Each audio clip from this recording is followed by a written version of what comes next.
Hello, kamusta tayong lahat?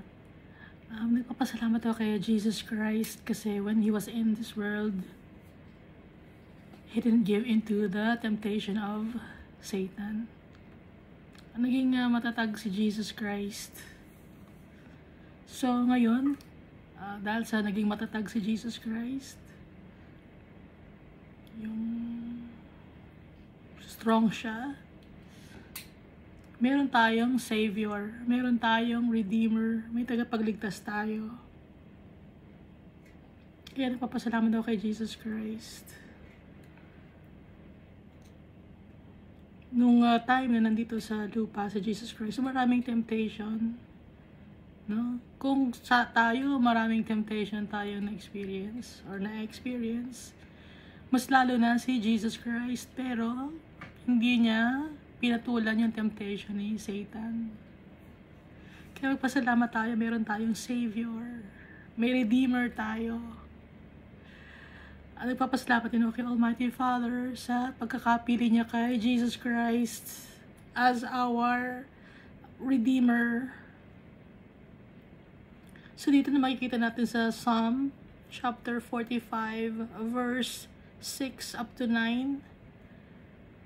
Your throne, O God, is forever and ever. A scepter of righteousness is the scepter of your kingdom.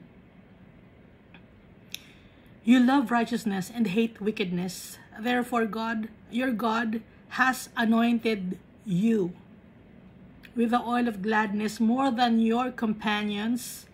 All your garments are scented with myrrh and aloes and cassia, out of the ivory palaces by which they have made you glad. Kings' daughters are among your honorable women. At your right hand stands the queen in gold from Ophir. Naintindihan niyo? So, ito ay pinatutungkulan si Jesus Christ. Yung throne ni Jesus Christ will be forever and ever. Yung scepter niya, yung symbol ng kanyang kingdom ay ang righteousness, holiness. You love righteousness and hate wickedness. Ganun si Jesus. Mahal niya ang katuwiran at galit siya sa kasalanan or kadumihan. Therefore, God, your God has anointed you. Yung God, no, nakalagay capital letter, di ba? Tapos your God, yung your capital letter din yon. Your God has anointed you. Yung you, capital letter din yung letter Y. So this is Jesus. Siya ang pinatutungkulan dito na si Almighty Father has anointed Jesus at yung kingdom ni Jesus, it'll be forever and ever. With the oil of gladness more than your companions. So, si Jesus Christ, the only begotten Son na ipinadala sa atin ni Almighty Father. No?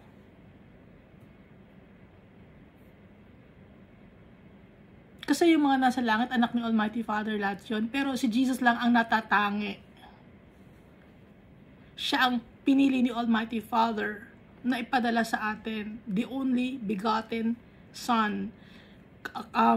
Ugaling-ugali ni Almighty Father, si Jesus Christ. Pati yung decision making. Kaya si Jesus Christ ang Diyos natin. Gaya ni Almighty Father. All your garments are scented with myrrh and aloes and cassia. So all your letter Y, capital letter naman yon. Out of the ivory palaces by which they have made you glad. Letter Y ulit ay capital letter.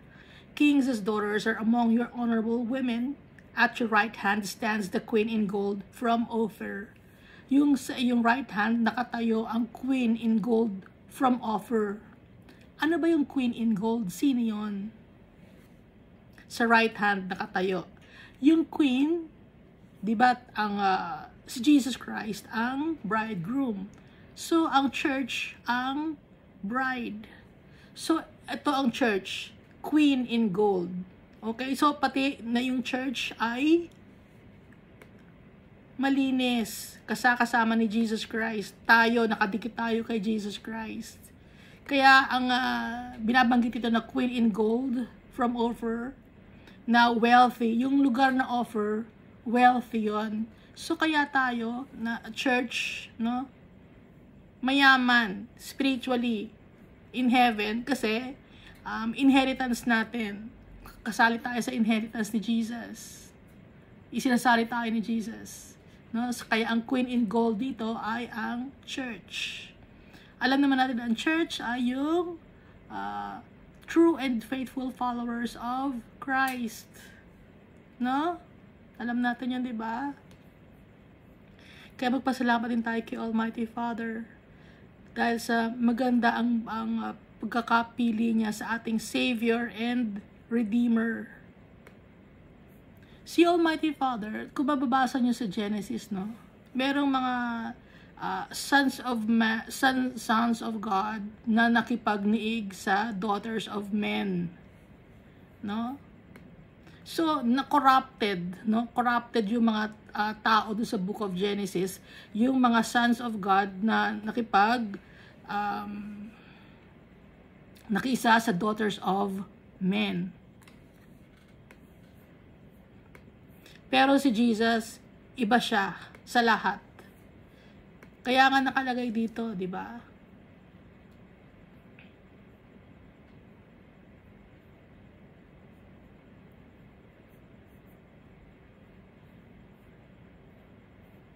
Therefore God, your God has anointed you with the oil of gladness more than your companions.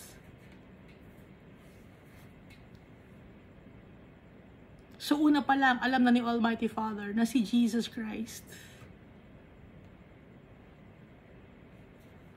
Alam ni Almighty Father. Pinili na niya una pa lang si Jesus Christ. Among the other companions.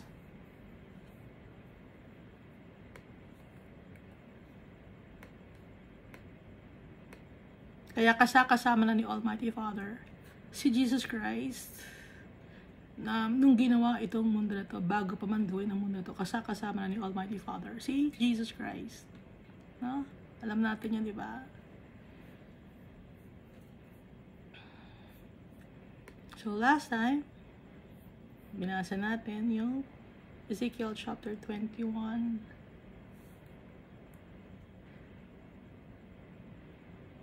Na yung sword, salita ng Diyos ay matalim. Word of God, matalim, nakakasakit. Lahat ng mga nakatago, pag ginamit natin ang salita ng Diyos, lahat, it will come out in the open. Pag ibabase mo, no, sa Bible, lahat ng mga kasinungalingan, gagamitin mo ang Word of God, maka-cut out lahat or maririp lahat ang mga veil, ang mga takip.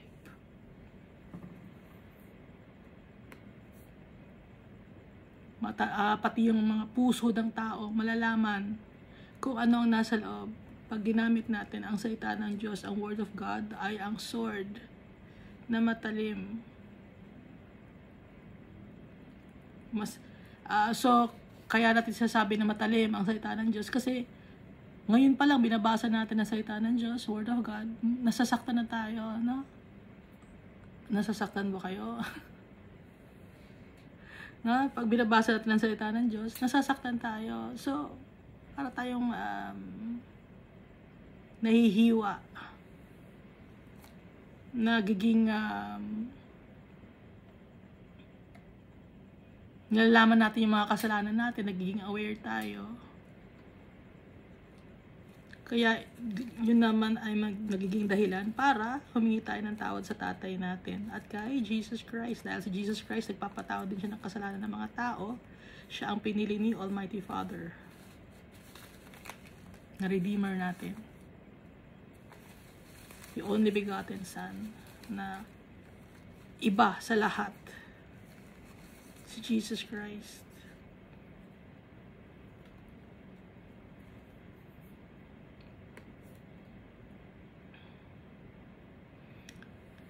So, ang tao ay may dalawang option.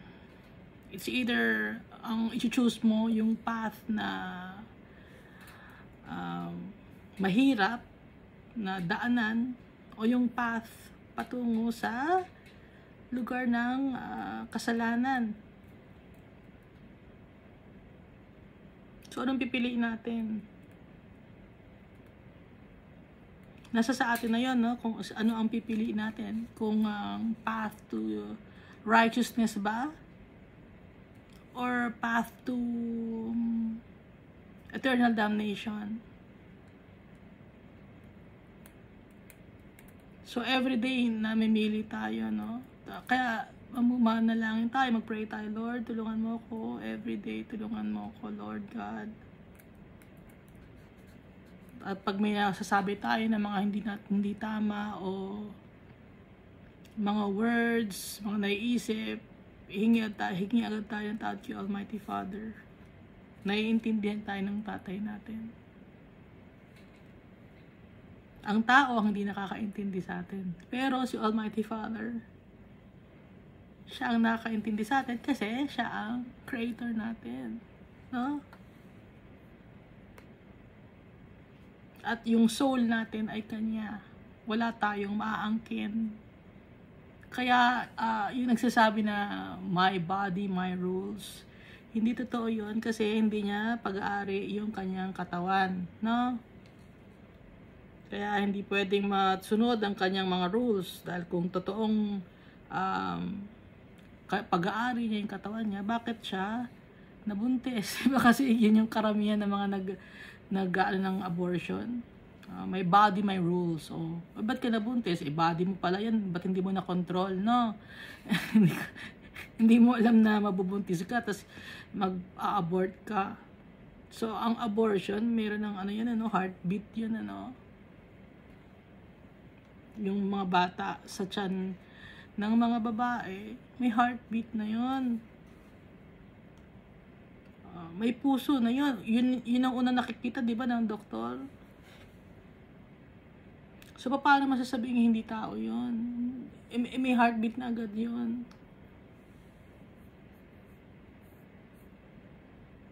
Gina-justify ng mundo na to. Gina-justify ng mundo na to ang mga maling gawain. Dahil binubulag tayo ni Satanas. Para mapunta tayo sa kapahamakan, para hindi tayo makapunta sa bahay ng tatay natin.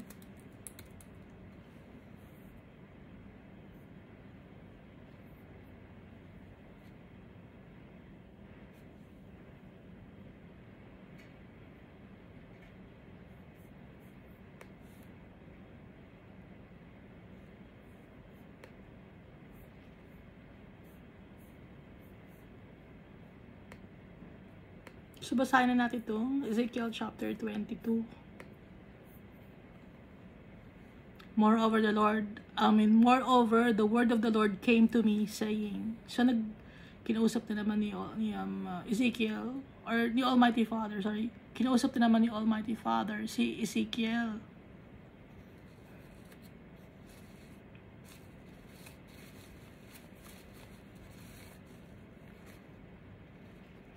Nahirap siguro si Ezekiel, no?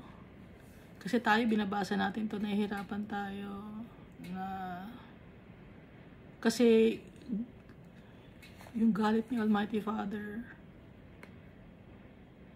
ibinubuhos niya kay Ezekiel. At si Ezekiel naman ang magsasabi sa mga tao na sinasabi sa atin ni Ezekiel, dahil ito ay salita ng Diyos, ginamit ni Almighty Father si Ezekiel para ma-inform tayo, maisulat sa Bible, yung mga gustong sabihin ni Almighty Father, yung mga nasa puso ni Almighty Father.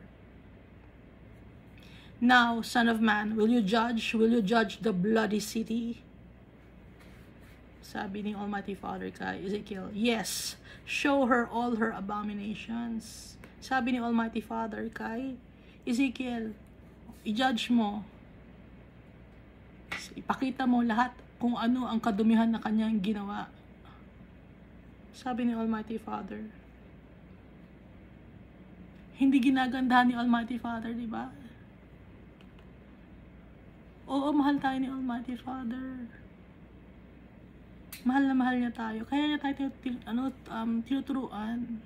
Pinapakita niya sa atin yung kasalanan natin. Nang sa ganun, maging aware tayo sa kasalanan natin. Kasi kung lagi nating i-cover up yung kasalanan natin, papagandahin natin ang mga words, hindi tayo magsasalita para hindi masaktan ang kapwa-tao natin. Kung ganun ang gagawin natin, hindi natin mahal yung kapwa-tao natin kasi hindi natin sila gusto magbago eh. Gusto natin magstay sila kung anumang kasalanan meron sila, no?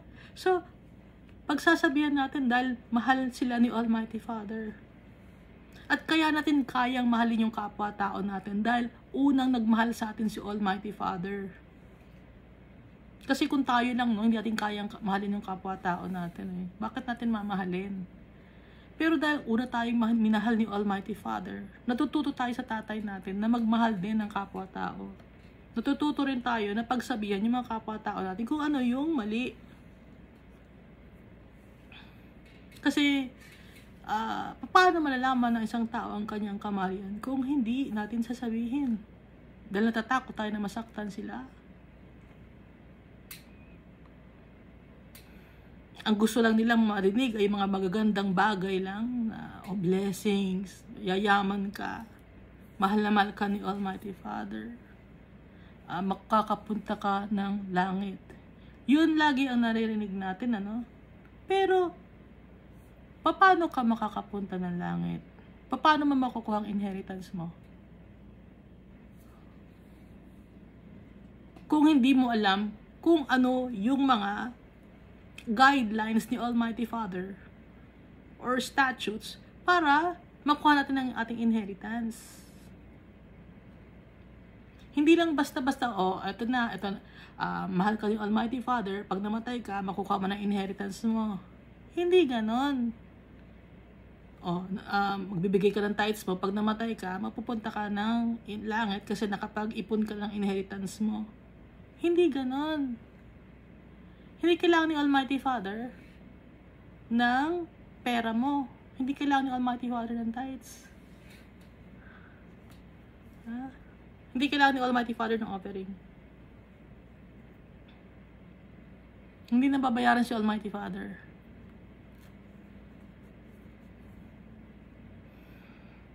Ang gusto ni Almighty Father, yung buo nating pagkatao, i-deny natin. Yun ang gusto ni Jesus Christ, ni Almighty Father, para makuha natin yung inheritance natin. We should humble ourselves before God. Yun ang gusto ni Almighty Father. Maging mapagkumbaba. Ano man ang estado mo sa buhay, mayaman ka man o mahirap, gusto ni Almighty Father mapagkumbaba. Kasi akala lang natin, hindi, pag mahirap ka, mapagkumbaba ka. Hindi, may mga mahihirap din na mayayabang. No? Hindi sila nagpapakumbaba. Umaabuso rin sila. Kaya akala natin, hindi, mahirap yan, kawawa naman. Hindi. Pantay-pantay tayo.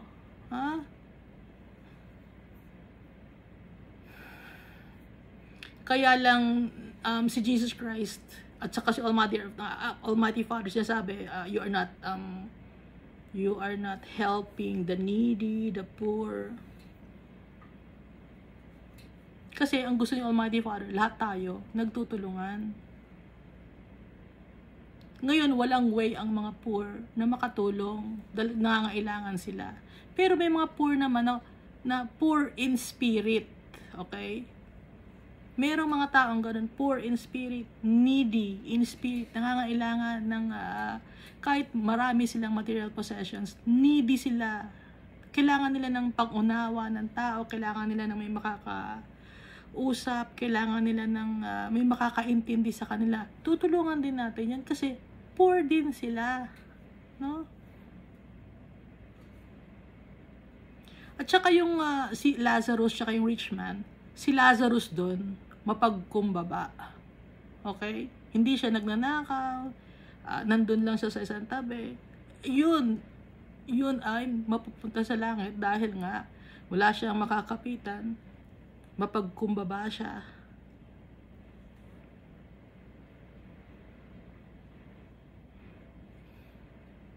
At kung ano lang ang inaabot sa kanya, yun lang ang natatanggap niya.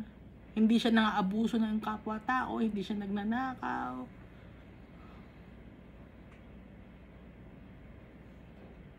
Wala siyang ginawang masama. Si Lazarus, yung example ni Jesus Christ. Ngayon, ang ginawa namang masama ng rich man ay hindi niya binigyan ng pagkain yung si Lazarus. Ang ginagawa lang niya ay kung ano lang ang nahuhulog na pagkain sa kanyang table, yun lang ang kinakain ni Lazarus. Hindi niya binibigyan, hindi niya inaabutan. Okay? Kaya baka sabihin niyo, lahat ng mayayaman baka sa impyerno pupunta lahat yan. Hindi ganon. O lahat ng mahihirap sa langit pupunta. Hindi ganon. Pantay-pantay tayo sa paningin ni Almighty Father.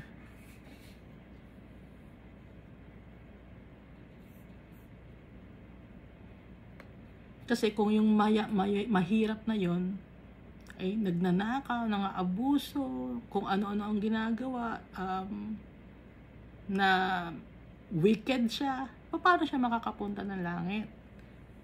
Ang difference nga lang, parehong makasalanan, ang mayaman at mahirap. Ang difference nga lang ng mayaman sa mahirap, pag nakulong ang mahirap makalabas. No, hindi makalabas agad kasi wala silang pambayad. Yung mga yaman may mga pambayad.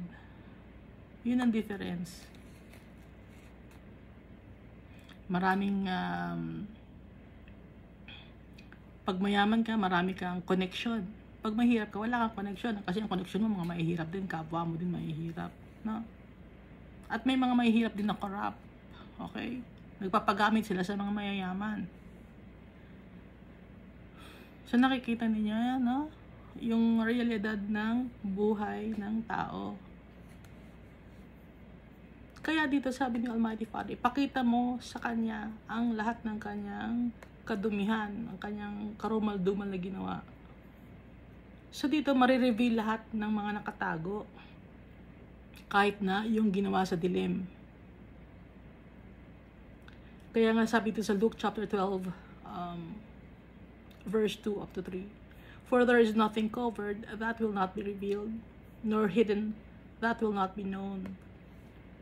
Therefore, whatever you have spoken in the dark will be heard in the light, and what you have spoken in the air in inner rooms will be proclaimed on the housetops.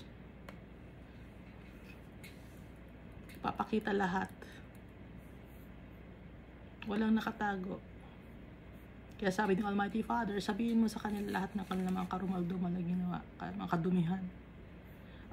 Dito tayo sa verse 3. Then say, thus says the Lord God, that the city sheds blood in her own midst, that her time may come, and she makes idols within herself to defile herself. The city sheds blood in her own midst.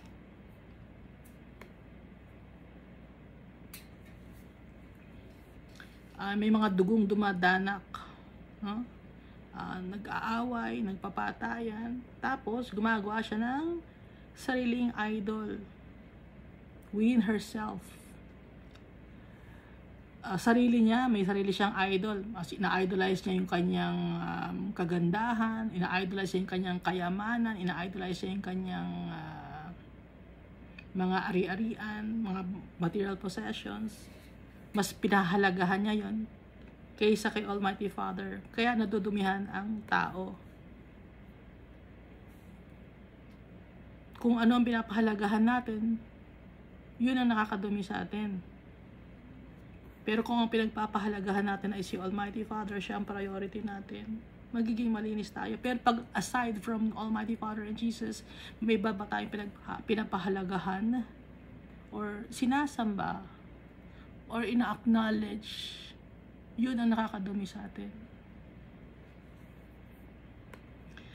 Verse 4, you have become guilty by the blood which you have shed, and have defiled yourself with the idols which you have made.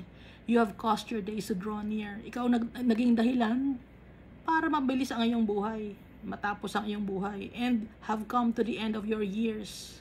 Therefore, I have made you a reproach to nations and a mockery to all countries. Pagtatawanan ka ng mga tao, aayawan ka. So, ang binabanggit dito ay city. City to ng punong-puno ng kasalanan. So, pag sinasabing city na puno ng kasalanan, ibig sabihin, yung mga tao na nakatira sa city na yon ay gumagawa ng kasalanan. No? Baka akala nyo yung city. Hindi. Pati tao. Kasi yung nagko-comprise ng city ay mga tao. Kaya nga naging city kasi maraming tao, di ba? So, tao. Okay? Mga tao dito ang pinapagalitan ni Almighty Father. Tayo ang pinagsasabihan. Huwag na tayong magturo pa ng ibang tao, ibang nasyon, ibang denominasyon, ibang religion, ibang paniniwala, ibang lugar. Huwag nang, kasi pag gadan prideful ka, hindi mo inaamin ang kasalanan mo, ba't nagtuturo ko pa ng ibang tao? Aminin natin kasalanan natin, no? Verse 5, those near and those far from you will mock you as infamous and full of tumult. Dun sa malapit sa'yo, dun sa mga malalayo sa'yo, pagtatawanan ka. Dahil ikaw ay sikat sa pagiging, kasi infamous, no? Sikat sa pagiging, sikat sa kasamaan.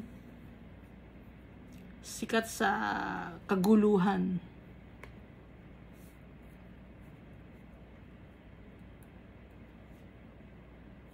Look, the princes of Israel, each one has used his power to shed blood in you. Ano yung princes of Israel? Mga tao to. Ay, mga namumuno. No? Tayo naman talaga, bawat tao namumuno. No? Namumuno tayo sa sarili nating bahay. Namumuno tayo sa sarili nating city, kung meron kang posisyon, gano'n. Ginagamit natin yung ating posisyon para makasakit tayo ng tao. Kahit sa bahay, no, ikaw ang namumuno, sinasaktan mo yung mga tao mo.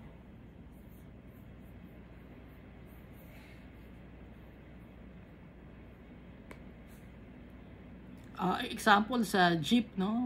Ikaw ang namumuno sa jeep, ikaw ang driver, o inaano yung mga pasahero mo, inaabuso mo yung bayad, tinataasan mo yung bayad, or sa business mo, nang-aabuso ka ng mga empleyado mo. Verse 7, in you they have made light of father and mother. Naging disrespectful, hindi binibigyan ng halaga ang mga magulang. Binaliwala na natin yung kautusan ni Almighty Father na honor thy father and mother. Kasi pag disrespectful tayo sa mga magulang natin, na nakikita natin, magiging disrespectful naman tayo lalo kay Almighty Father, kasi yung mga magulang natin disrespectful tayo, di ba? So, ang sabi ni Almighty Father, siya pa kaya na hindi nakikita, na hindi natin i-disrespect, ay yung magulang natin na nakikita natin, disrespectful tayo, binabastos natin. In your midst, they have oppressed the stranger. Sa harap ninyo, inaabuso o minamak o sinasaktan ang hindi mga kilala. In you, they have mistreated the fatherless and the widow, mga vulnerable people. Minimistreat natin. Yung mga tao na walang makapitan, walang malapitan, mga fatherless. Pag fatherless kasi, ang father, siya yung nagsusupport, di ba? Sa family. Kung fatherless ka, walang nagsusupport sa'yo. Kaya nga, lagi binabanggit ni Almighty Father, pag ang fatherless at mga widow. Yung mga widow din, vulnerable sila. Kasi nga, wala silang asawa na magsusupport sa kanila. Kasi nga, lalaki ang nagsusupport, no? Fatherless at widow. Naintindihan ninyo? So, yung fatherless, walang lalaki na nakasupport, na nakakataas sa kanya. Ngayon yung widow, wala rin nakasupport sa kanya na lalaki dahil namatay na yung asawa niya. So, vulnerable.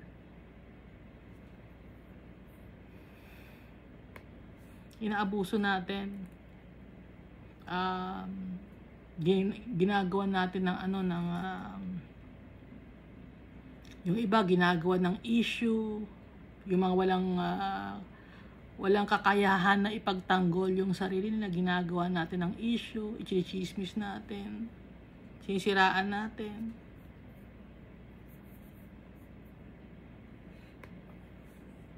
Hindi natin sinusuportahan.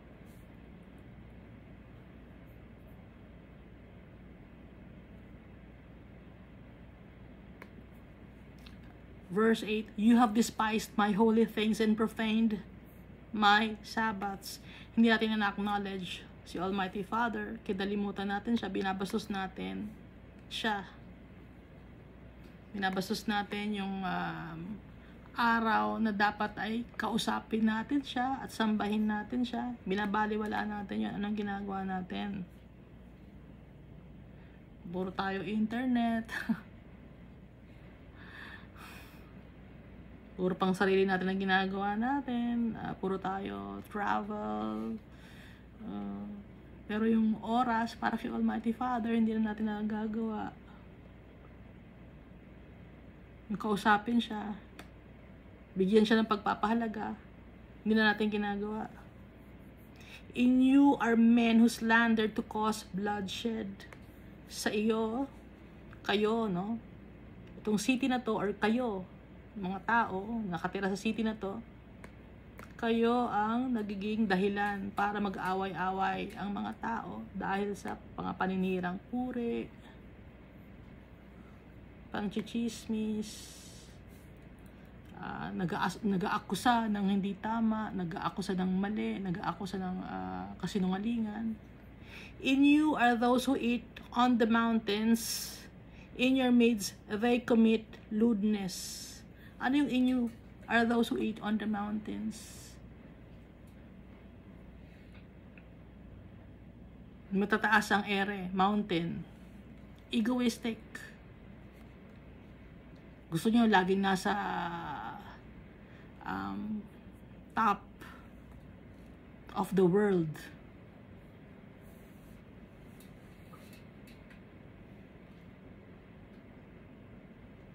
Prideful.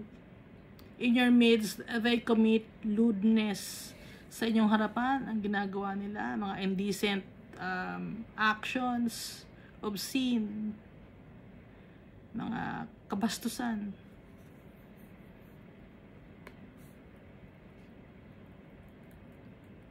In you, men uncover their fathers' nakedness.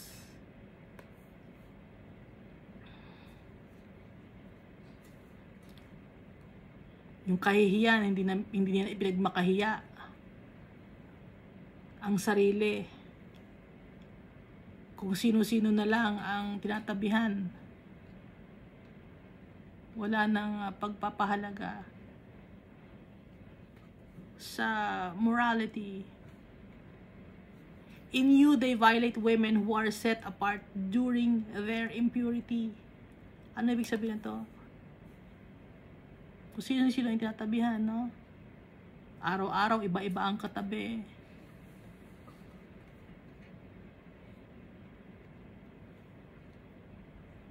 Alam niyo na may ibig sabihin ko na pag may araw-araw, iba ang katabi, nakikipag-copulate kahit kanino.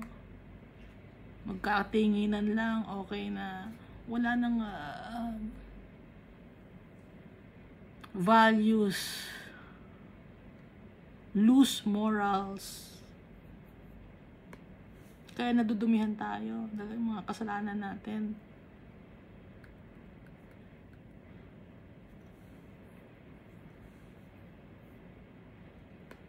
Ano pa yun? Mga lewdness. Lewdness, no? Nasa internet, no? Nakikita naman natin ang daming lewdness sa internet.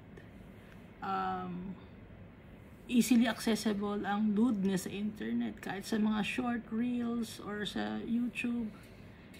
No? Sasayaw ng pinapagpag yung puwet. kahit nakabihis, kahit nakabihis ka, pero yung act itself, nakikita mo na malaswa, no? Ngayon, may mga tao naman na kahit na naka-two-piece or hindi naman malaswa dahil decenteng tignan. Pero, pag iba na ang kilos mo or ang tingin mo sa camera or sa video, lewdness na yon, no? Or minsan naka-two-piece ka tapos gusto mong mang-akit ng mga kapwa tao. Gusto mong akit ng mga tao, gusto mong kainggitan ka, gusto mong ma-validate ka dahil maganda ka, sexy ka. Lewdness. Pero syempre iba na, gaya sabi ko, iba naman yung naka two-piece or naka one-piece na decente, no? Yung sa beauty contest ba, pag nagtutu-piece, lewdness ba yon? Konti na lang ang suot, di ba? So nababawasan yung damit. Kaya dumadami yung mga DOM na nag-aantay sa mga babae doon sa mga beauty contest. Alam ko yon.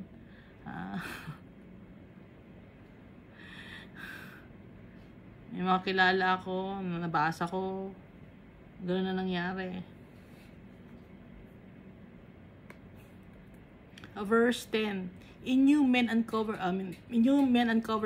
their fathers' nakedness. In you they violate women who are set apart during impurity. 11. One commits abomination with his neighbor's wife.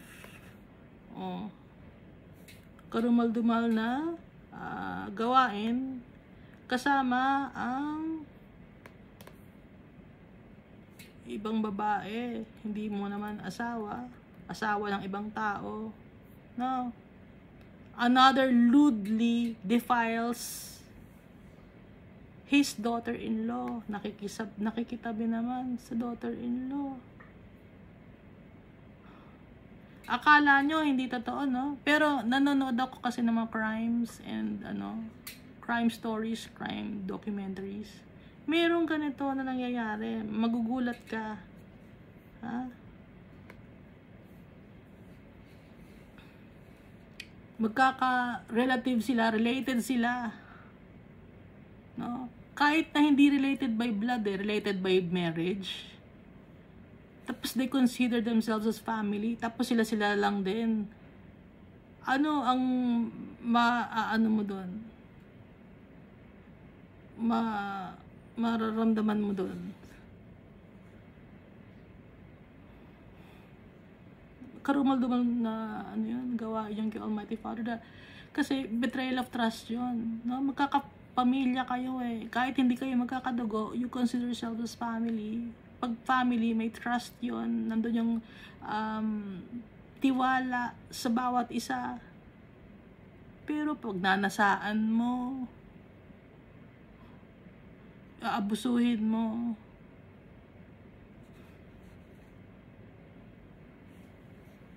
another in you violates his sister. Meron naman kapatid niya ang binastos niya. May kaparusahan ni Almighty Father. Pag binastos mo ang kapatid mo. Minsan, agad-agad magbibigay si Almighty Father ng kaparusahan. Pag binastos mo yung kapatid mong babae.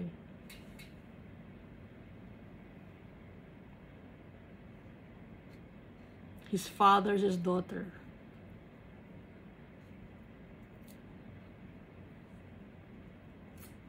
Sometimes, bibigyan ka pa ng time ni Almighty Father, magsisi ka. Pero pag nakita ni Almighty Father, wala na. Hindi ka na magbabago. Anong gagawin ni Almighty Father? Papatayin ka na niya. Hindi mo alam. Katapusan mo na pala sa oras na yon. Dahil sa pambabastos mo sa kapatid mo.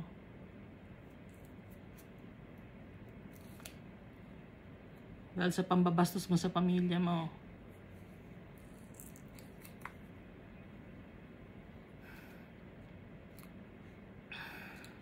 Hindi ka mapagkakatiwalaan. pamilya mo binabastos mo, no? Kasi si Almighty Father, gusto niya pag pamilya nagrerespetuhan, kasi nga in heaven family tayo, ha? Kung dito lang sa mundo hindi ka nagrerespeto, sa langit ba mag-iiba ka, magrerespeto ka? Hindi ka na makakarating ng langit. Dito pa lang putulin na ni Almighty Father ang kasalanan mo. Betrayal of trust, breach of trust. Kasi yung family, group of 2 or more persons yun, no? Related sila by birth, by marriage, or by adoption. Tapos they live together. So related sila, considered as members of one family. Kaya importante kay Almighty Father yung family. Kasi nga in heaven, one big family tayo. Gaya nga ng magulang, kung magulang mo, nakikita mo dito sa lupa, hindi mo nire-respeto, paano ba i-respeto si Almighty Father? Ngayon, kung yung family mo dito sa lupa, hindi mo nire-respeto, paano pa i-respeto? Madadala mo ba sa langit yung kadumihan na ginawa mo dito sa lupa, sa langit? Family mo, hindi mo nire-respeto. Kahit ba hindi mo kadugo, pero kino-considered ka na pinagtitiwalaan ka.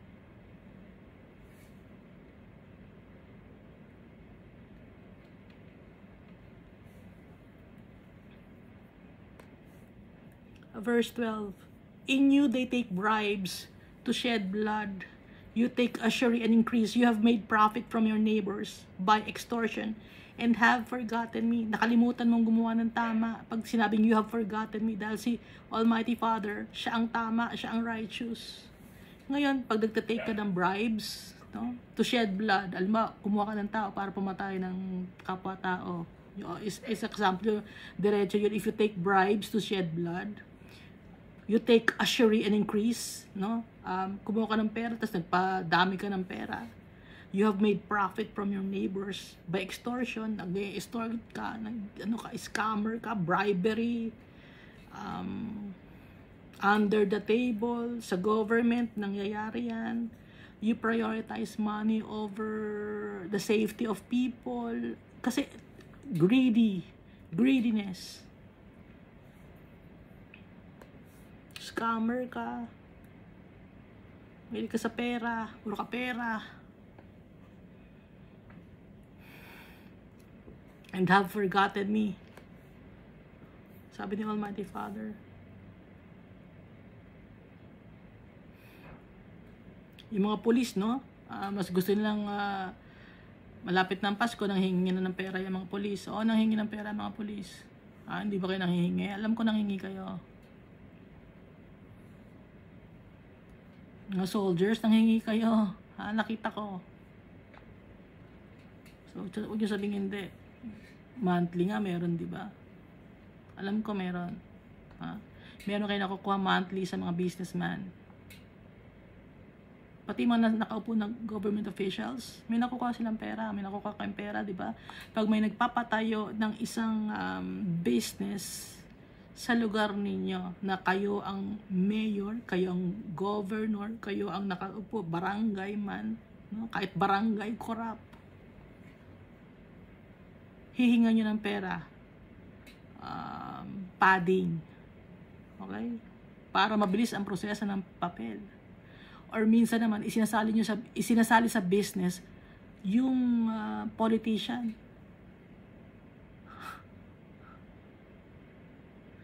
Kaya kahit maliit ang sweldo, no, sa mga politics, agaw-agaw ng pwesto ang mga tao, gusto nyo tumakbo dahil malaki ang pera. Paano lalaki ang pera? Yung mga businessman, nagbabayad sa mga politicians. Kaya agawan sila ng pwesto. Sinusuportahan sila ng mga businessman, mga politicians. Pare-pareho. Pare-parehong mahilig sa babae. Pare-parehong may mga kabet. Kaya paano magkakaroon ng peace dito sa mundo na to?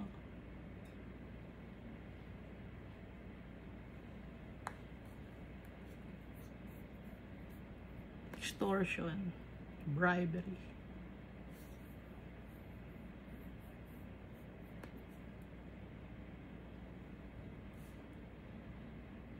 Pati kapitbahay mo, pinakwartahan mo, in-extort mo, kidnapping, mga crimes, hindi lang crimes, no, kundi minsan kunyari legal, no, kagaya na nga yung binanggit ko yung politician, no, malaking business yon.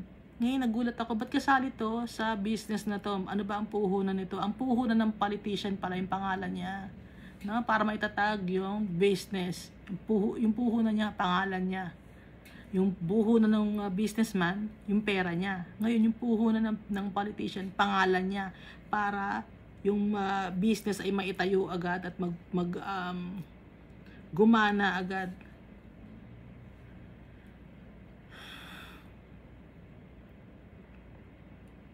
Ngayon, yung mga polis naman, kailangan nila ng pera, no? Madami rin silang mga asa-asawa. O yung mga businessman naman, nagbibigay din ng pera sa kanila. Para ngayon, maprotektahan yung kanilang mga business.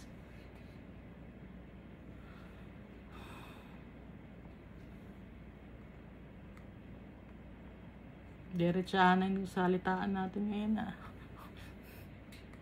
Ba't pa natin pagagandahin? Si Almighty Father. Salita ni Almighty Father to. Kung ano sinabi ni Almighty Father, masakit, no? Kung hindi ka nasasaktan, makapal ang mukha ng mga tao.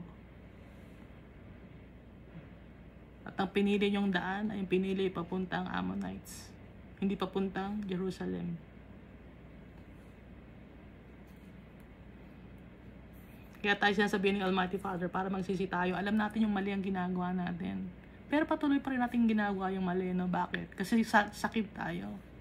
Greedy tayo, gusto natin yumaman sa mundo na to, gusto natin mapunta lahat sa atin yung kayamanan sa mundo na to.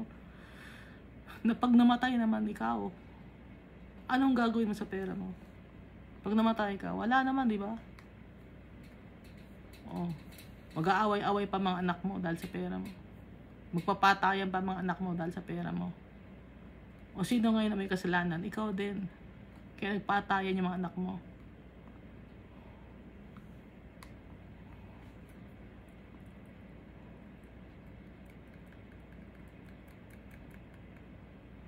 At hindi tayo makakatakas sa galit ni Almighty Father dahil sa mga kasalanan na ginagawa natin. Akala niyo makakatakas kayo? Walang takas. Behold, therefore, I beat my fists at the dishonest prophet which you have made, and at the bloodshed which has been in your midst. Dishonest prophet. Ano ba yung mga dishonest prophet? Nagbebenta ka ng mga bagay na substandard, walang quality, low quality ang binibenta mo, tapos tinataasan mo ang presyo. Dishonest prophet. Nagpapaloan ka, ang taas ng interest. Yung 5-6, mataas ang interest nun.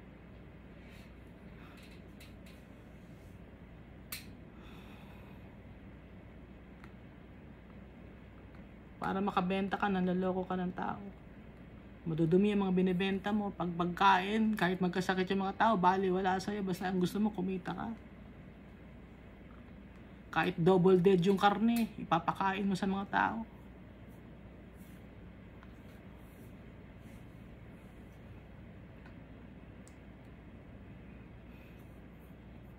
Tapos magreklamo tayo kay Almighty Father kung bakit tayo nasisira ang buhay natin. Tayo na mismo ang kasalanan. Tayo na ang sumisira ng buhay natin. Dahil sa kasalanan natin. Verse 14. Can your heart endure? Kaya pa ba ng puso ninyo? Si Almighty Father nagsabi. Or can your hands remain strong in the days when I shall deal with you? Kaya ba ng puso ninyo? Kaya ba ba? Kaya ba ng kamay ninyo na maging matatag? Kung darating ang panahon na tatapusin ko ang mga bagay na ginagawa ninyong kasamaan. Kung ngayon pa lang, binabasa natin, hindi na kaya ng puso natin. Kaya ba ng puso ninyo? Wala namang nanonood sa akin, di ba? Kasi ayaw niyo makarinig yung mga kasalanan natin eh. Gusto niyo kasi, you want to hear what your itching ears want to hear. Yung mga magaganda lang ang gusto niyo, pero yung mga pangit, yung tungkol sa mga kasalanan natin, yung pangloloko sa kapwa-tao natin, yung dishonest prophet, yung mga under the table, yung mga government officials na nakikisali sa business ng mga sa private sector. Ayaw nyo malaman, di ba? Kasi ang gusto nyo makita sa inyo,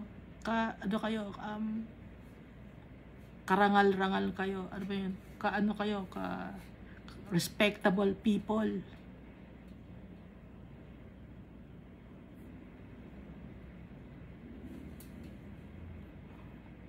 I, the Lord, have spoken and will do it. Pag sinabi ni Lord, ni Almighty Father, ako, ang Diyos, sabi ni Almighty Father, at gagawin ko. Gagawin ni Almighty Father yan.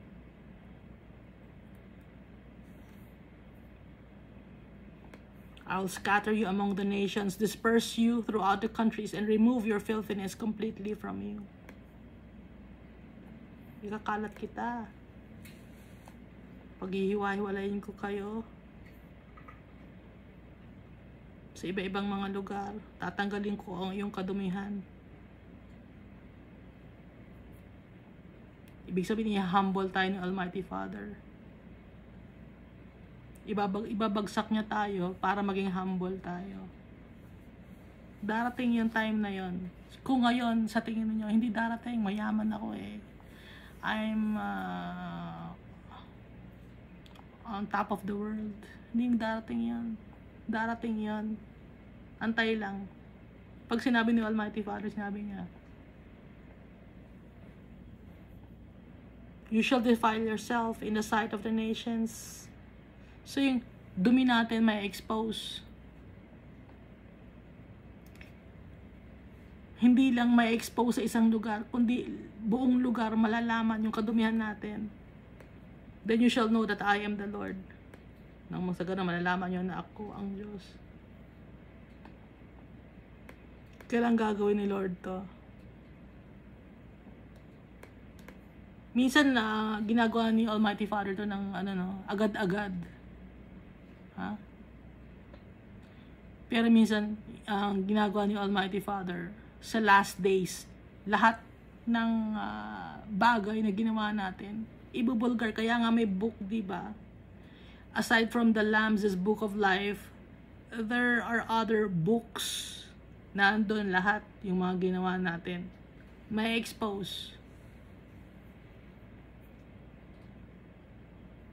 Mga katumihan natin. Lahat tayo madumi. Ha? Ako, madumi din ako.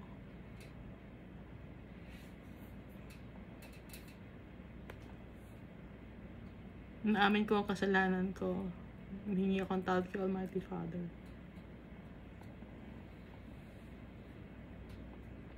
Gusto niya Almighty Father humble tayo, magpapakumbaba tayo sa Kanya.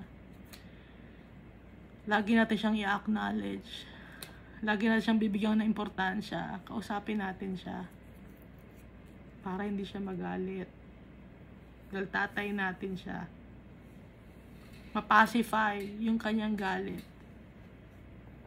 Pero sinabi na ni Almighty Father dito na kung gagawin niya yon. The word of the Lord came to me saying, sa verse 17, and then the 18, Son of man, the house of Israel has become dross. Ano yung dross? Basura. Worthless. Rubbish. Naging basura tayo. To me, they are all bronze, tin, iron, and lead in the midst of a furnace. They have become dross from silver. Basura ng silver. Tayo.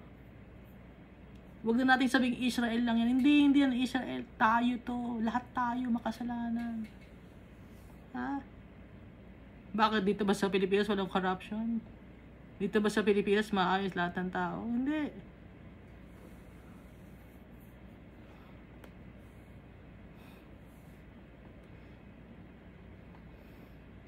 Kaya nga inaalaw ni Almighty Father yung calamity. Para kahit man lang doon makapagsisi tayo. Tawagin natin siya, maalala natin siya.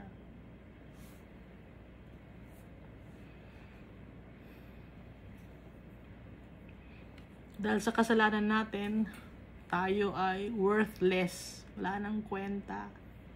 Magkakaroon lang tayo ng kwenta kung hingi na tayo ng tawad kay Almighty Father. At si Jesus Christ, i-acknowledge natin. Dahil si Jesus Christ ang Savior and Redeemer natin. Magiging maganda tayo sa paningin ni Almighty Father. Pure. Gaya ni Jesus, kung didikit tayo kay Jesus. To me, they are all bronze, tin, iron, and lead. In the midst of a furnace, they have become dross from silver. Therefore, says the Lord God, because you have all become dross, therefore, behold, I'll gather you into the midst of Jerusalem. Dahil kayo ay lahat madumi, basura. Sasama-sama ko kayo sa gitna ng Jerusalem. As men gather silver, bronze, iron, lead, and tin into the midst of a furnace to blow fire on it, to melt it, so I will gather you in my anger and in my fury, and I will leave you there and melt you.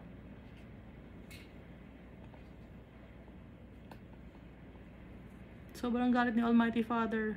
Iiwan niya tayo sa apoy para tutunawin niya tayo. Literally and figuratively. Pero dahil nga yung mga tao sa lake of fire, yung soul nila, hindi na natutunaw yon. Tunaw lang yung ang ibig sabihin ng tunaw, yung mo, yung isip mo na nagsisisi ka. Okay, magsisisi ka pero huli na ang lahat.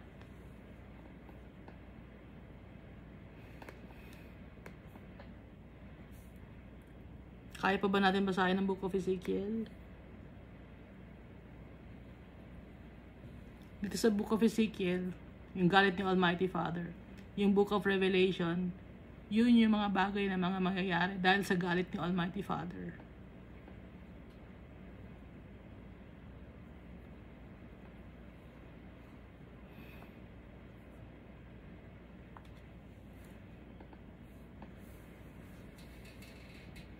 Ulitin natin, verse 20. As men gather silver, bronze, iron, lead, and tin into the midst of a furnace to blow fire on it, to melt it, so I will gather you in my anger and in my fury, and I will leave you there and melt you. Yes, I will gather you and blow on you with the fire of my wrath, and you shall be melted in its midst.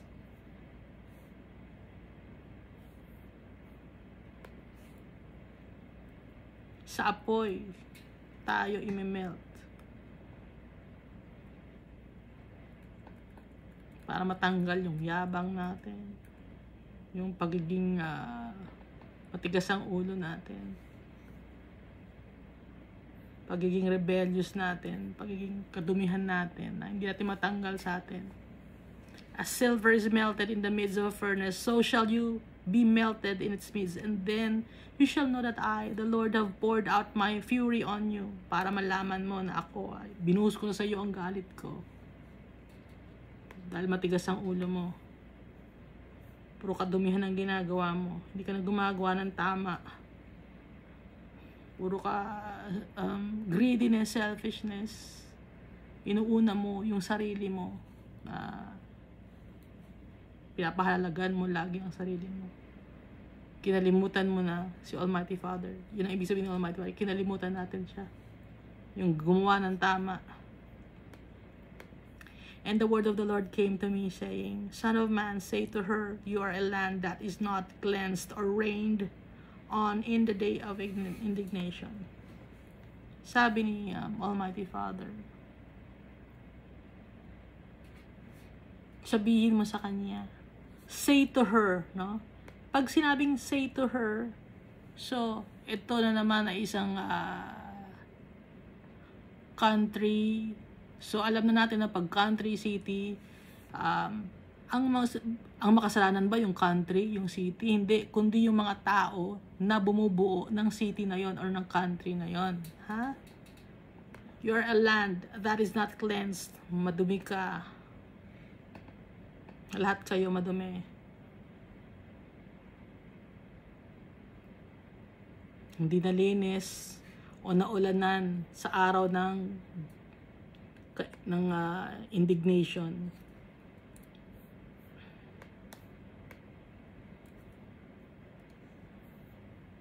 Sa araw ng galit ko, hindi kayo naulanan. Nakukulangan, kulang kayo ng parusa. Kailangan pa kayong parusahan ng mas matindi. The conspiracy of her prophets in her midst is like a roaring lion tearing the prey. They have devoured people. They have taken treasure and precious things. They have made many widows in her midst.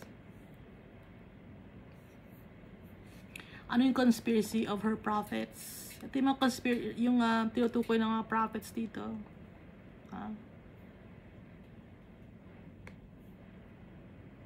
Sino ba yung mga prophets?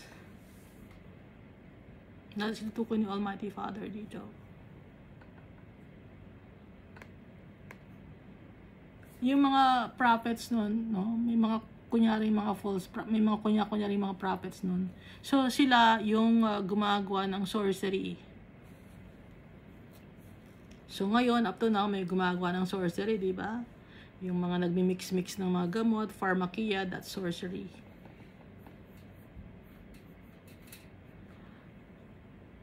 Nilalagyan ng iba-ibang mga chemicals, tas kunyari, testing sa tao. Pag testing sa tao, patay yung tao. Hindi alam ng tao kung anong nilagay sa gamot niya. No? Kaya nga lang kalagay dito, the conspiracy of her prophets.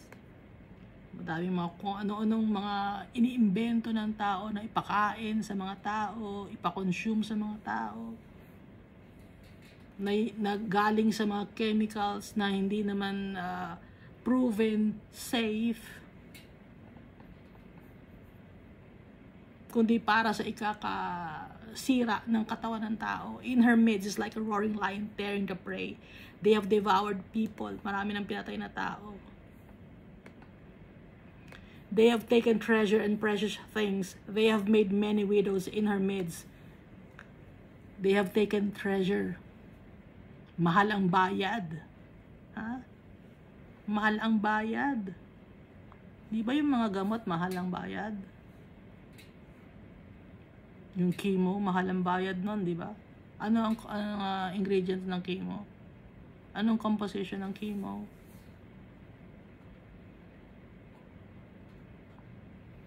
Mahal ang bayad nun. Para yumaman. Dahil nga sa ganid, sa greediness. Naibenta na lahat ng tao ang kanyang ari-arian para lang magpa-chemo, tas patay din. So yung chemo na yon, minix-mix yun na ibang mga gamot, pharmakia, sorcery, ha? May nabuhay ba talaga dun sa gamot na yon?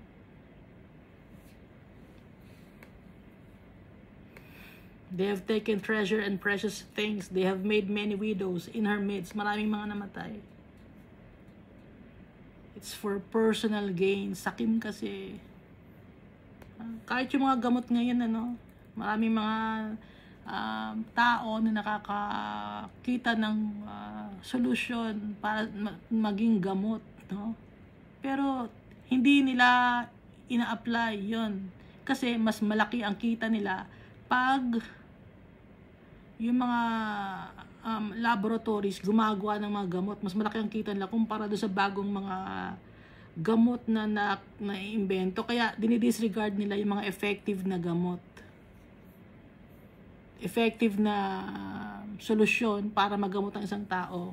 Dinidisregard nila or dinidemonize nila. Ano ba yung demonize? Yung sinasabihan nila ng pangit, okay? Ang isang magandang gamot, kahit hindi ka iinom ng gamot, na-try ko na yung yung acupuncture. Effective yun. Gulat ako eh. Effective yung acupuncture. Di ba yung acupuncture or yung sa physical therapy, sometimes they will put needles on you. Tapos yung needle, ididikit yun sa may parang kunyaring konting kuryente. Na? So, nagpaganon ako. Asan na kaya yung sumasakit sa akin? Ba't nawala? So, sometimes, hindi lahat gamot ang kasagutan na iniinom, no?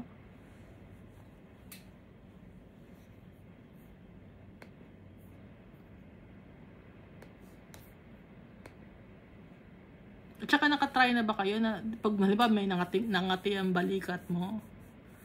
Bakit pag kinakamot ko tong balikat ko, yung sa may balakang ko, parang may parang gumagalaw. Kumo-connect. Ba't ganon? Alam mo, kinakamot ko yung paa ko. O bakit dito sa kamay ko parang may kumo-connect? Konektado, no? So, hindi lahat ay gamot na mahal ang bayad mo, no? Tsaka yung gawa ni Almighty Father sa katawan natin, ano? Kakaiba. Example na lang ng mata, no? Pag madilim ang mata, pag madilim ang lugar, tapos titingin ka sa madilim na lugar, yung mata mo, nag-auto-focus ba yun? Tawag doon. Nag-a-adjust yung mata, no, ng tao. Ba't ganon? Ang galing ni Almighty Father.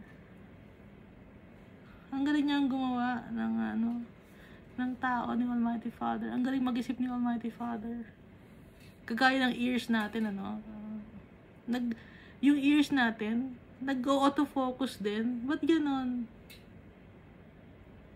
Tapos yung nose naman natin, pag nakakaamoy tayo ng mabaho, pag saturated na yung amoy ng baho na yun, hanggang doon na lang yung amoy ng baho.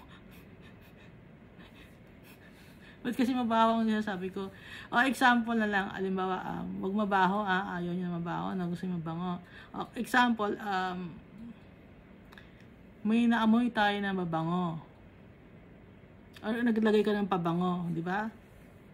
Ngayon, yung ibang mga tao, maamoy ko, ay, ang bango-bango mo. Tapos ikaw hindi mo na maamoy. Kasi nga, ang galing nga ng pagkakagawa ni Almighty Father sa katawan natin. Para hindi masira siguro ang ilong natin. Hanggang, yung pag nakuha mo na yung amoy ng yung threshold ng amoy na yon, hanggang doon na lang yung maamoy mo. Pero yung ibang mga tao, maamoy ka pa rin. Nakaka-amaze yung gawa ni Almighty Father sa katawan natin.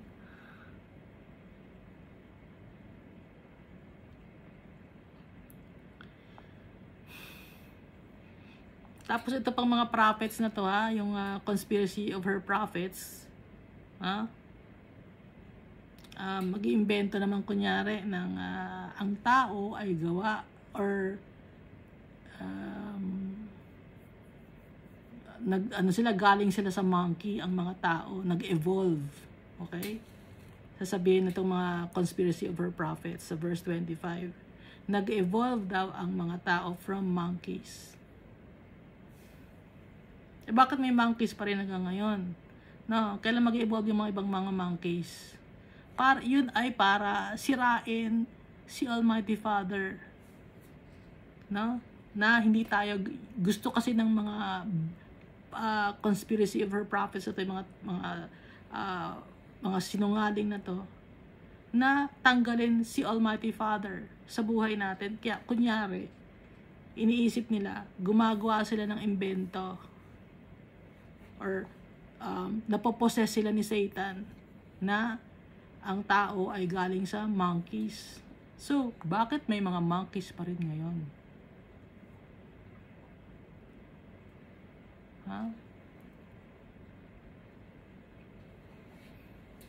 Kasi nga gusto nga ni Satan tanggalin si Almighty Father tsaka si Jesus Christ sa puso at isipan ng tao.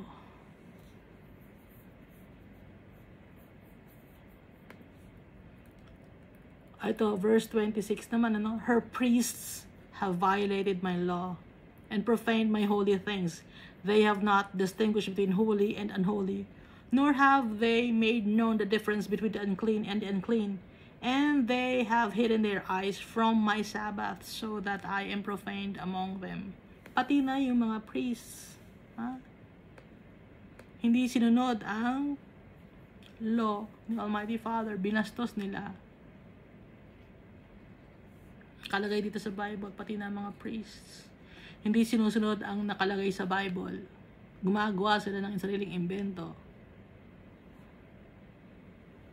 Hindi lang priests ito pati mga leaders ng mga religious denominations or religious sects or cults, gumagawa ng imbento. Hindi galing sa Bible ang mga turo nila. Kaya ngayon, binabastos nila si Almighty Father. Iba ang pinapasamba nila. Hindi si Almighty Father si Jesus, kundi ibang mga tao. Hindi na nila alam kung ano ang holy at kung ano ang unholy. Hindi nila alam ang difference ng kung ano ang malinis sa madumi. At itinago na nila ang kanilang mata sa kabutihan ni Almighty Father. Binastos nila si Almighty Father. Bakit nila binastos? Kasi may sarili silang vested interest. Greediness pa rin. Selfishness. Pride. Verse 27. Her princes in her midst are like wolves, tearing the prey to shed blood, to destroy people, and to get dishonest gain. Ano tong princess in her midst? Mga tao to na parang mga wolf. Sila nagsisiraan. Inaabuso nila bawat isa. Nagsisinungaling sila sa bawat isa. So tayo nagsisinungaling tayo sa bawat isa. Inaabuso natin ang kapwa-tao natin. Mahirap man, inaabuso natin. Mayaman man, inaabuso natin. Lahat-lahat halo-halo na.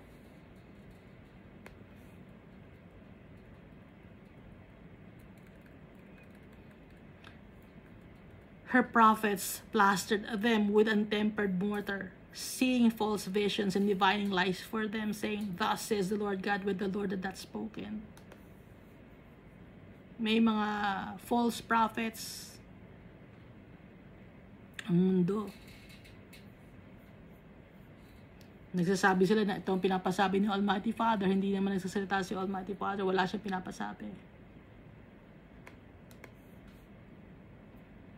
At kung makarinig man kayo ng kunyari, prophet siya, no? Kung wala sa Bible ang kanyang sinasabi, kung wala sa Bible ang kanyang prophesy, huwag kayong maniwala kung hindi nagko-corroborate sa Bible. Okay, example nun ay sasabihin nila na darating si Jesus ng gatong time, ng gatong araw. Huwag kayong maniwala. Meron akong alam, gano'n ang ginagawa. Gatong time, darating na. Walang nakakaalam. Kaya sinungaling, ha? Na hindi naman nagsasalita si Almighty Father. Pero gumagawa ng istorya ang mga false prophets. Kung hindi nakalagay sa Bible, huwag maniwala. Pero kung nasa Bible, hahanapin natin ngayon. Kaya nga tayo, in-encourage you kayo to read the Bible on your own. Basahin natin. Para makilala natin yung tatay natin kung ano yung mga bagay na sinasabi niya at yung mga bagay na hindi niya sasabihin. Yung mga bagay na pinapagawa niya sa atin, yung mga bagay na hindi niya papagawa sa atin.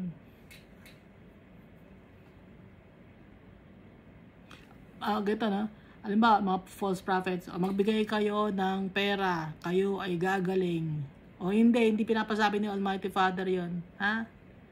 Walang ganang pinapasabi si Almighty Father. Kumuha kayo ng panyo, gagaling kayo. Hindi. Walang pinapasabi ganun si Almighty Father.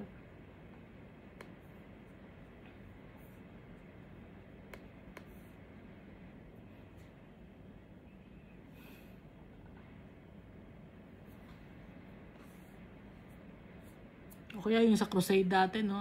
Punta kayo dito sa crusade. Tapos may kunyari, may mga pinapagaling ng mga tao. Tapos maya-maya, makikita mo, manghihingi na ng offering, may mga boxes na, or offering pouch. Ginagamit si Almighty Father. O, greediness na naman, selfishness na naman. Verse 29, the people of the land have used oppressions, committed robbery, and mistreated the poor and the needy, and they wrongfully oppressed the stranger. Sino ba itong mga poor and needy, mistreated, marginalized people? Poor and needy, may mga mental disorder or mental incapacitated or physically, you may physical deformities. Lahat ng mga tao na may nangangailangan ng tulong, hindi mayaman yung health nila, hindi sila healthy. Kasi ang tao, ang health mo, kayamanan mo rin yun, ano? So, minimistreat yung mga taong walang, mga mahihina. Okay? So, hindi lang to yung poor sa material things. Kasi, yung mga poor sa material things, nang-oppress din ng kapwa. May pride din. Prideful people. Nakakita na ako. Pinag-aaralan ko mga tao. Hindi ko sinasadya. Nakikita ko. Minsan ayokong tumingin. Kaya minsan hindi ako titingin. Pero nararamdaman ko, alam ko. Hindi na ako magsasalita. Dahil masakit ako magsalita eh. Baka magkasala ako. Minsan nagkakasala ako pag nagsasalita ako. Talagang diretso ako magsalita. Mahirap ang pigilan ko, sarili ko magsalita. Nahihirapan ako. Lord, nahihirapan ako. Kung kayo nahihirapan din ako. Pare-pareho tayo, walang lamangan.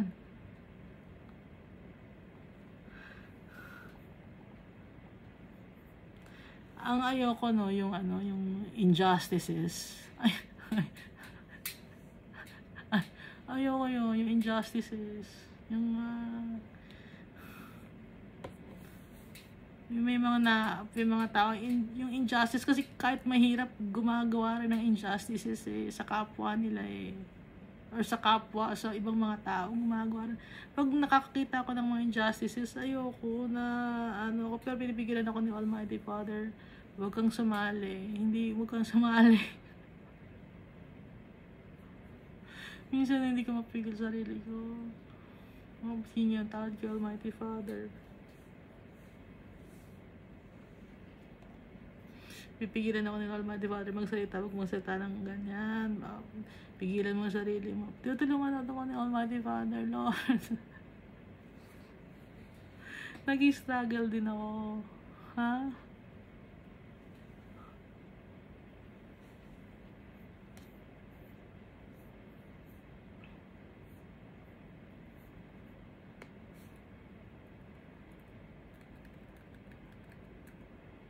Kasi kaya ako ganito, marami ako nakitang mga tao na kulang sa buhay, pero nanlalamang ng kapwa-tao.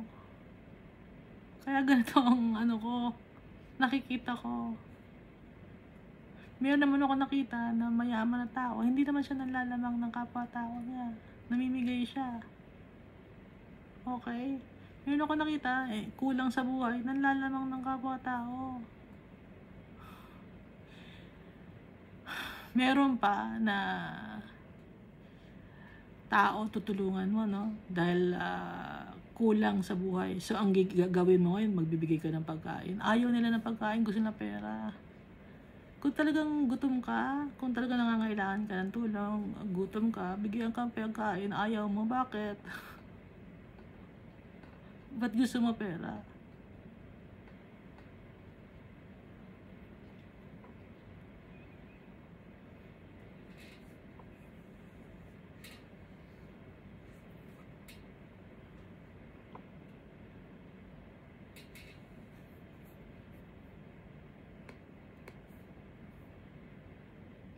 So ibabalik ko na, alala ko nga pala, si Jesus Christ, nung nagpakain siya ng mga tao, binigay niya tinapay, no, tsaka isda, di ba? Fish, tsaka bread.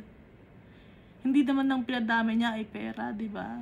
Dahil may pera sila eh. Di ba sabi, may konti kaming pera dito, pero hindi kasya ang pera na to. Tsaka malayo ang bilihan. Pwedeng padami ni Almighty, ni Jesus Christ yung pera na yon. Pero bakit hindi yung pera ang pinadami niya? Bakit yung tinapay at tsaka yung fish?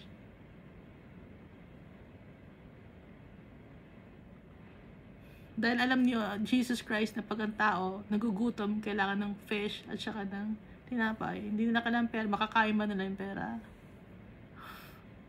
Kung talagang gutom ang tao, no?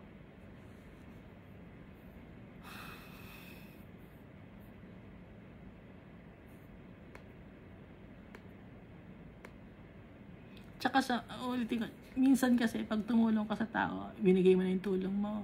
Ha? Tumulong ka sa tao, ibinigay mo na yung kamay mo, gusto pa yung buong kamay, buong braso mo pa, ibigay mo pa. Pag pinagbigyan mo pa, buo ng katawan mo, bibigay mo. Pag pinagbigyan pa, lahat na umaabuso ang tao.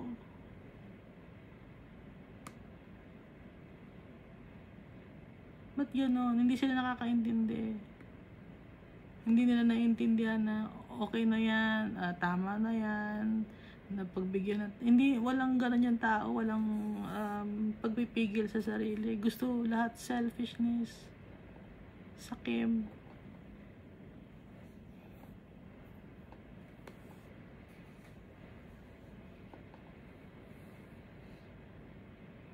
Hanggat, payag pala pwede pa to, konti pa, pwede pa, no? Example naman sa society, inflation, o tumaas na ng yung bayad sa ganyan, o taasan pa natin konti, tataasan pa natin, o pwede na, payag naman pala, wala nagreklamo, taasan pa natin ng selfishness, greediness, inisip lang na sarili nila. Kaya nagagalit si Almighty Father.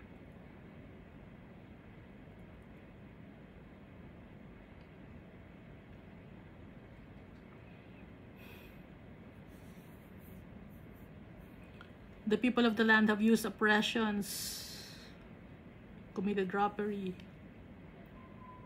and mistreated the poor and needy, and they wrongfully oppressed the stranger. Pag hindi kilala, abusuhin natin to. Akusahan natin to. So verse 30. So I sought for a man among them who would make a wall and stand in the gap between me on behalf of the land, that I should not destroy it, but I found none. Nakakalungkot. Si Almighty Father, naghahanap siya ng isang lalaki o isang tao na maglalagay ng wall to stand a gap between me on behalf of the land, para siya yung maging kakaiba sa ibang mga tao. Para hindi niya i-destroy ang land or i-destroy yung mga tao. But I found none. Sabi ni ni Almighty Father, wala siya nakitang tao. Lahat corrupt, lahat salbahe, lahat wicked, lahat tayo. Therefore, I have poured out my indignation on them. Yung anger ni Almighty Father, ibubuhos sa atin. I have consumed them with the fire of my wrath, and I have recompensed their deeds on their own heads, says the Lord God.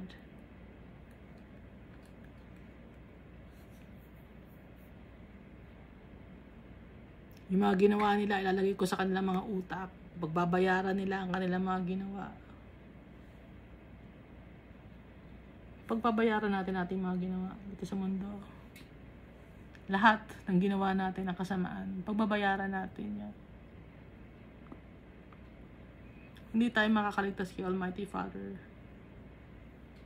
sa last days. Pagbabayaran natin lahat ng ginawa natin. Abuso sa mga tao, paninirang puri, pagsisinungaling, mamaltrato.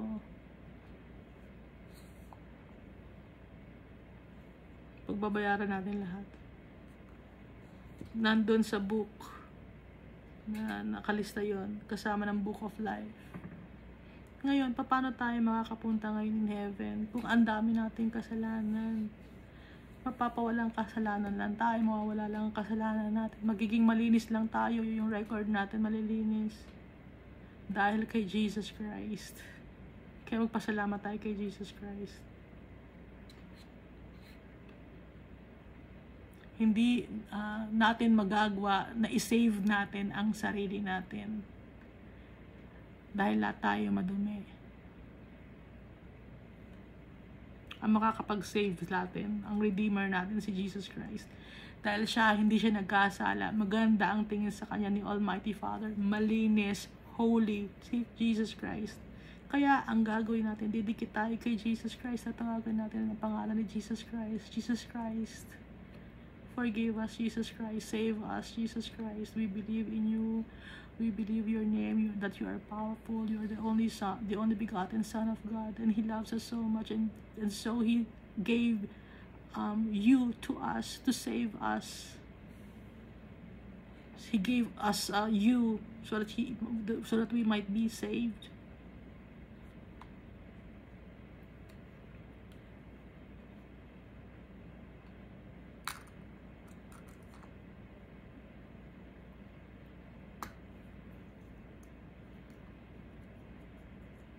Nakakatakot magalit si Almighty Father. Tinan, binabasa ko lang, nahihirapan na rin ako ang basa. Dahil nga sa galit ni Almighty Father. Ayoko nagagalit yung tatay natin. Nakakatakot magalit. Kayo ba, gusto niyo bang magalit yung tatay natin? Nakakatakot siya magalit. Mapagmahal yung tatay natin. Pero dapat, irespeto natin siya.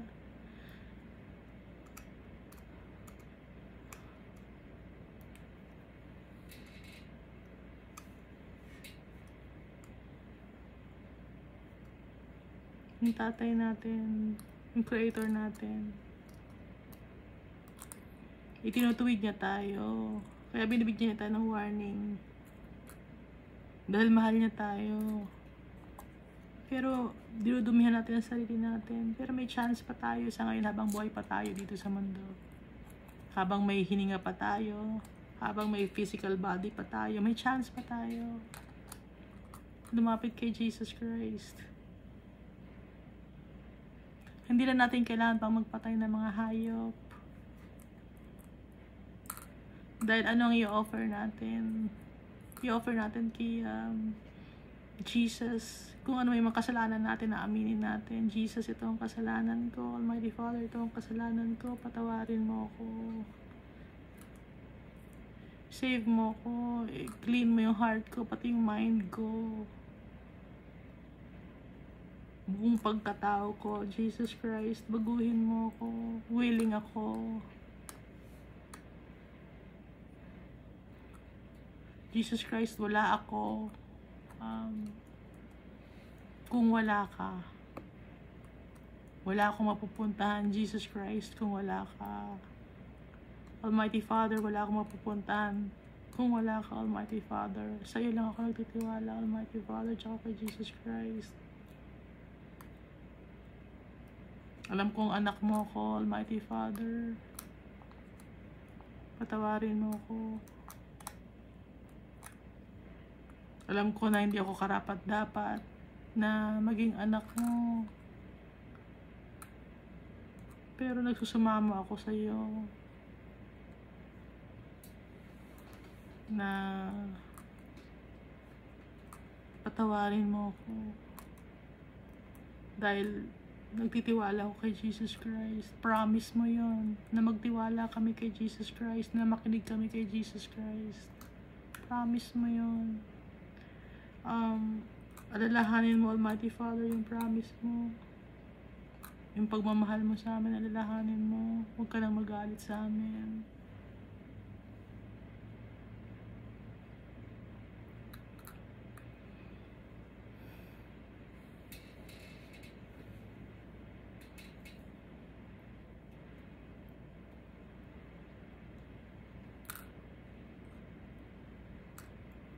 Ano gusto ni Almighty Father?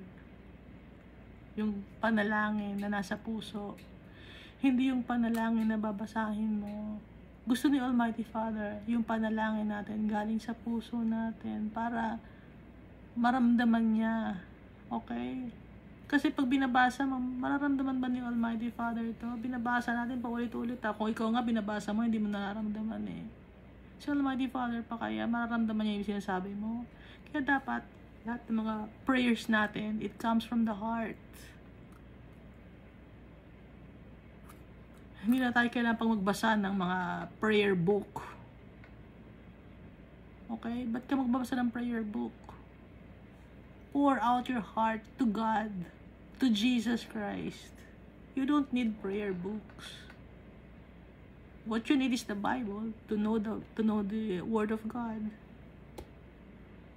Para alam natin yung mga bagay na gusto niya and yung mga bagay na ayaw niya. And then from there, you ask God for forgiveness. You ask Jesus help. It should come from the heart.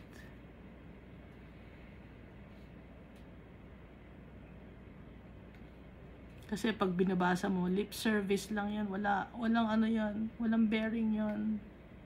Alam ni Almighty Father kung yung prayer mo galing sa puso mo, na sincere ka. Ha?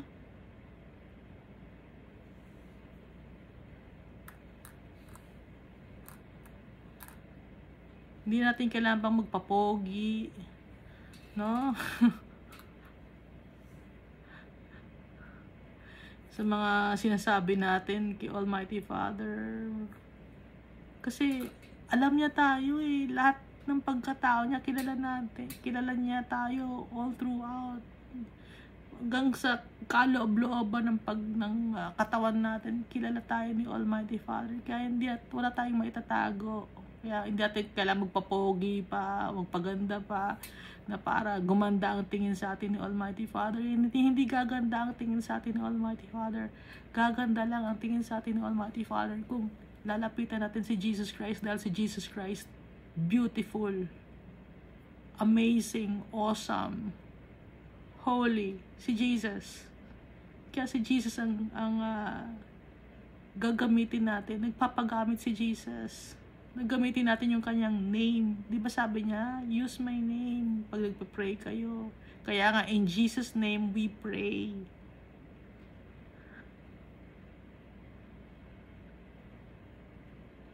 Gagamitin natin si Jesus. Nang totoo, hindi yung peke. Alam ni Almighty Father ang totoo sa peke.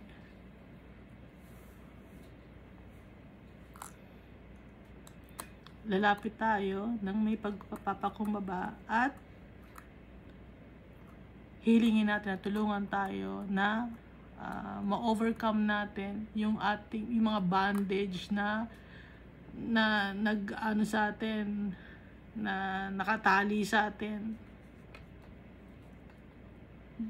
So, isa sa mga bandage na nagtatali sa atin yung idolatry nga, yung mahal natin yung sarili natin, na yung mas pinaprioritize natin yung sarili natin kaysa kay Almighty Father.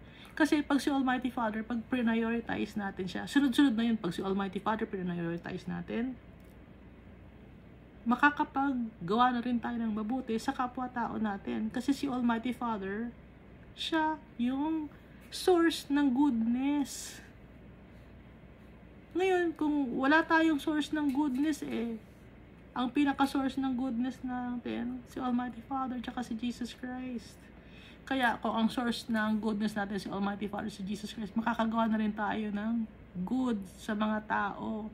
Kung ang source ng pagmamahal natin ay si Almighty Father, tsaka si Jesus Christ, makakapagmahal na rin tayo ng ibang tao.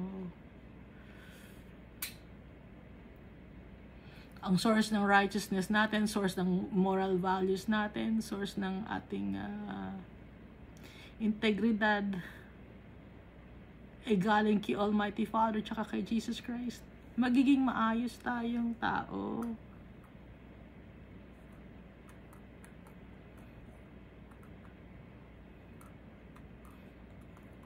Kaya pagtitiwalaan natin yung tatay natin tsaka si Jesus Christ. So, nabasa natin, no? Si Jesus Christ nandito na naman sa Psalms. Ha? Hindi siya nawawala sa Psalms. Pinabanggit siya.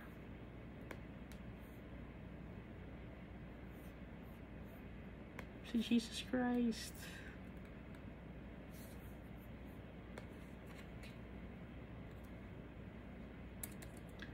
Saan nga isa pong verse na yan?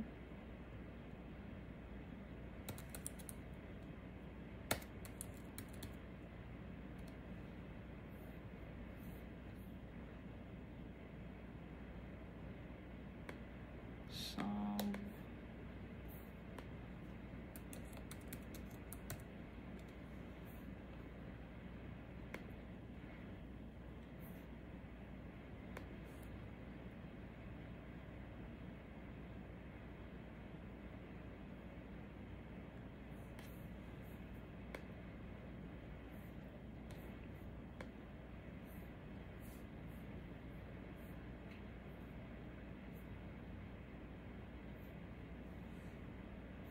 Nahanap ko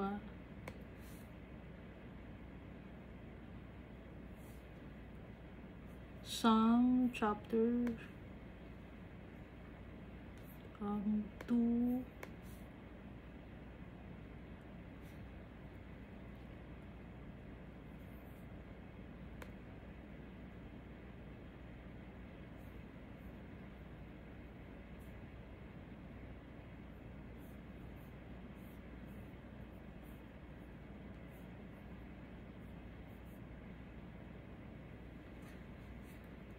2 verse 7.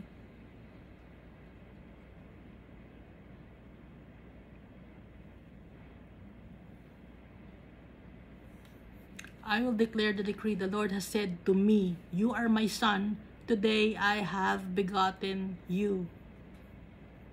So ito na naman si Jesus Christ, no? Sa Psalm chapter 2 verse 7. I will declare the decree. The Lord has said to me, yung me, capital letter yung M. You are my son. Capital letter yung Y-O-U, yung U. At saka yung son, S-O-N, capital letter. Today, I have begotten you, Y-O-U, capital letter yung Y. Si Jesus ang pinatutungkulan dito. Kikita mo, kasama na ni Almighty Father, si Jesus Christ. No? Kaya, pati nga, di ba si Abraham, nakita si Jesus Christ.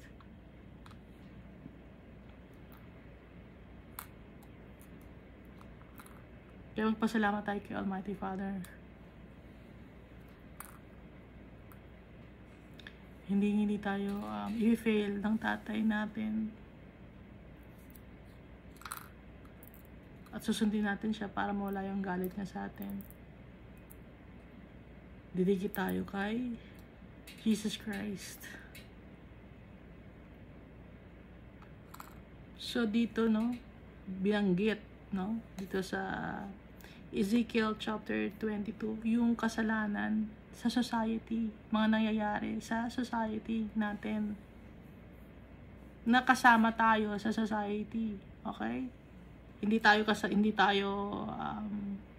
absuelto, no, na hindi kami kasali sa society. Kasali tayo, ha? Lahat tayo. Sometimes we are not aware that what we are doing are sins already. Kasi binubulog tayo ni Satan. Pero huwag tayo mag-alala. Yung tatay natin lagi nakabantay sa atin. Ibubukas niya yung mata natin. Gamit ang kanyang sword, ang kanyang mga salita. Kaya magbabasa tayo ng Bible. Thank you, and God loves us all so much.